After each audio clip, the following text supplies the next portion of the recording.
Oras po natin mga kapatid, 6:21 ngayong Lunes ng umaga.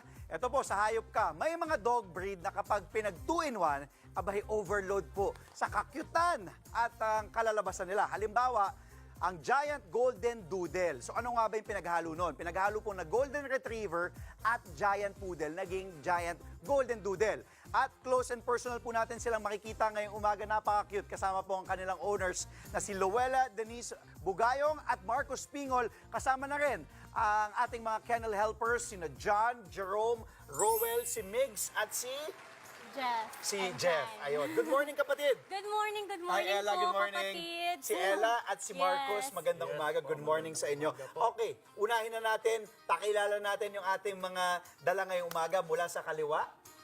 Okay, so ako po magpapakilala sa kanila. Actually, ito ang mga babies na aming Golden Retrievers and also Giant Poodles. Ang pinaka maganda po dito nung una ay hindi po talaga namin binibigyan muna ng name kasi ready po sila for rehoming.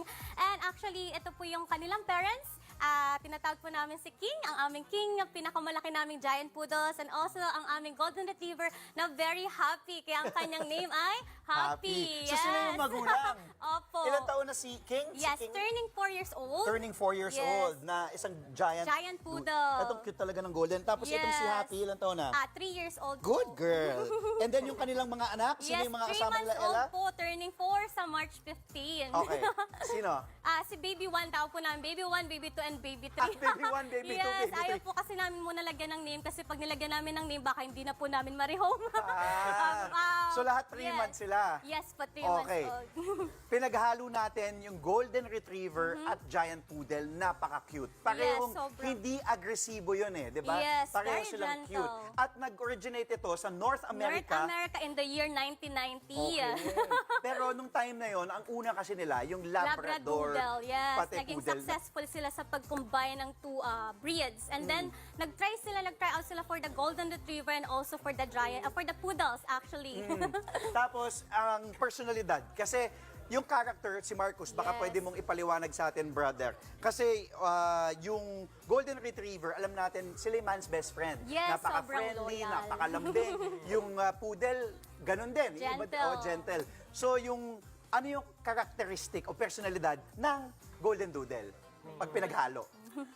Since yung Golden Retriever, playful talaga sila in nature, tapos yung Giant Poodle, paglaki nila, gentle giant sila. So playful tapos gentle. Pag pinagsama, mga mababait na mga babies. Tapos, kasi ang Poodle ay hypoallergenic. Yes, hypoallergenic. Ibig sabihin kilala po sila. nun, hindi Low sila shedding. naglalagas. Opo. Oo, hindi sila naglalagas ng balahibo. At pwede sa mga, siguro yung mga, May mga asthma. Yes, allergic tulad sa po. balahibo. Yes, Opo. asthmatic ka pala. Asthmatic. Pero ang Golden Golden Retriever naman, yes. malakas mag-shed. Yes, high shedding sila. So ano ang characteristic ng Golden Doodle? Nakukuha ba nila yung pagiging hypoallergenic ng Poodle o yung pagiging ma-shed ng Golden? Actually, based po sa aming mga new clients before, I mean, mga new owners before, ang kanilang feedback ay medyo low shedding sila kasi mas nakuha nila yung genetics ng kanilang father. But for now, we're still observing kasi maybe 50-50, baka makuha din nila yung sa Golden Retriever. But for now, we can say na hypoallergenic sila kasi yung mga mga feedbacks ng base owner namin na kilala is hypoallergenic and low shedding sila. When it comes to grooming, dun lang medyo natatanggal ang kanilang hair. Correct. Oo. Yes. Yung challenges, kasi syempre, Sobrang haba ng hair. Yung haba ng buhok. Yung haba ng- Tapos yung allergies ba? Ano yung Yes. challenges para sa mga kapatid natin na nanonood ngayon na gusto mag-alaga ng Golden Doodle? Ano yung, kumbaga, baka mahirapan sila sa pag-alaga? Yes. Opo, yun. Actually, sa mga gusto at mga future owner ng aming mga aming mga Golden Doodles, Giant Golden Doodles, ang masasabi lang po namin is, of course, maging ready sa paging handful sa kanilang mga fur. So, dapat po may equipment tayo like blower para maging maganda ang kanilang mga balahibo, lalo na ang kanilang hair is to medium up to long yung kanilang hair, balahibo. So, yun, maging equipment, tapos always susuklayan ang kanilang hair 2 to 3 times per week. So yun po yung major tips namin. And also be gentle sa kanila kasi usually itong mga giants namin, mga asong mga malalaki, prone sila for hip dysplasia. Yes, oo. Yes, kapag hinawakan sila, binuhat sila, and then dinrap sila ng hindi careful, maaaring magkaroon ng problem Bale. sa hip. Oo, kaya- Kaya yes. dapat be careful Oo, doon. dahil And also yung food intake po talaga nila. Oh, ilang beses sila pinapakain dahil malalakas kumain ng golden. Actually, sa mga puppies, iba po kasi ang times ng Yeah, pag-eat yeah. nila, pag-intake ng food. Pag puppy, medyo magutumin. So, nagbibigay po kami 3 to 4 times, okay, a day. Depende sa appetite ngayon ng mga puppies. Sa mga adult, medyo kailangan balance ang diet. So, kailangan mga twice, okay? Twice ang kanilang Twice eating. lang, Morning okay. and also dinner time. Yun Ang po. paligo. Ang paligo, Oo, yes. once a week ba? Once a week po. lang. Opo, Okay. once a week. Kasi pag lagi po naman siyang pinapaliguan, minsan na yung hair nila, na-irritate. Oo, Lalo na oo. pag shampoo hindi maganda. Oo, ganyan. kailangan, oo. Yes. Tanungin ko yung kasama mo is sa mga helper, si Jerome. Jerome, brother, good morning. Dahil isa ka sa mga nag-aalaga, di ba? Mahirap ba sila alagaan? Hinihila ka ba nila? O madali naman sila pag niwalk mo, pag nilalakad? Madali naman po. Di naman po sila gano'ng pasaway. Pero makukulit. Opo. Oo, Yes. sobrang taas ng energy. Oo. Saan kayo pinaka-nahihirapan? Kahit sino, pwede sumagot. Migs, saan kayo pinaka-nahihirapan sa pag-alaga? Si Jeff ba to? Si Jeff? Yes, Jeff. Jeffrey. Jeffrey, ikaw. Saan ka pinaka-nahihirapan sa pag-alaga ng Golden Doodle? Tare. Paglinis ng Tanggal ng Linis po buhok. ng mga dumi nila.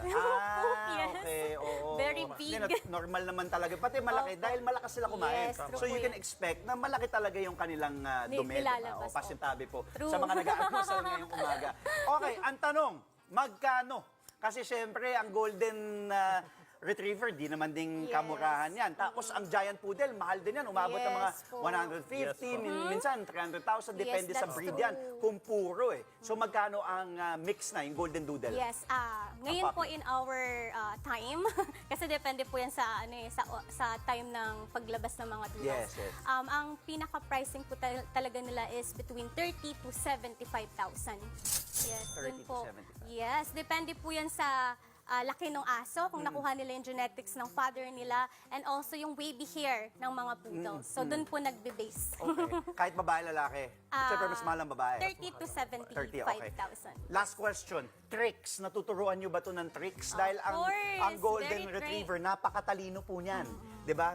Pasaway, minsan makulit, pero natuturuan sila. Si Happy? Yes, natuturuan. Kaso nga po, itong mga 3 months old namin, medyo baby pa. Nag-start pa lang po kami for training.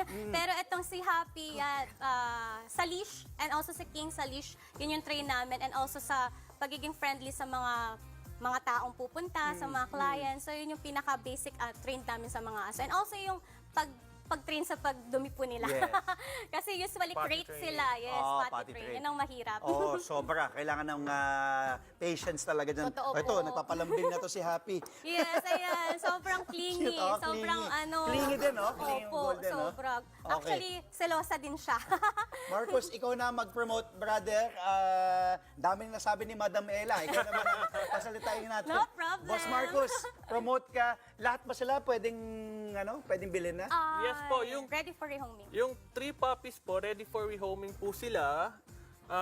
Message lang po sila sa JMat, JMR, Kennel and Import. Kennel and Meron din po Import. kaming Instagram and TikTok. TikTok. Facebook, And pwede Facebook din. page. Okay. Facebook Hanapin lang page. nila kayo. Yes, Saan yes ang, po. saan ang mismong lokasyon ng store nyo? We are located po in Silver Street, Pilar Village, near SM South Mall. Okay.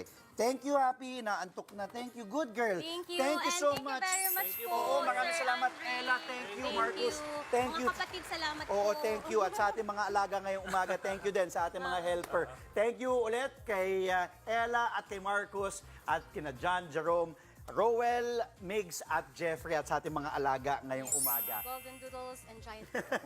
Tama. We Thank will you so miss much. you, sir. 6:31 po ang oras natin mga kapatid sa aming pagbabalik.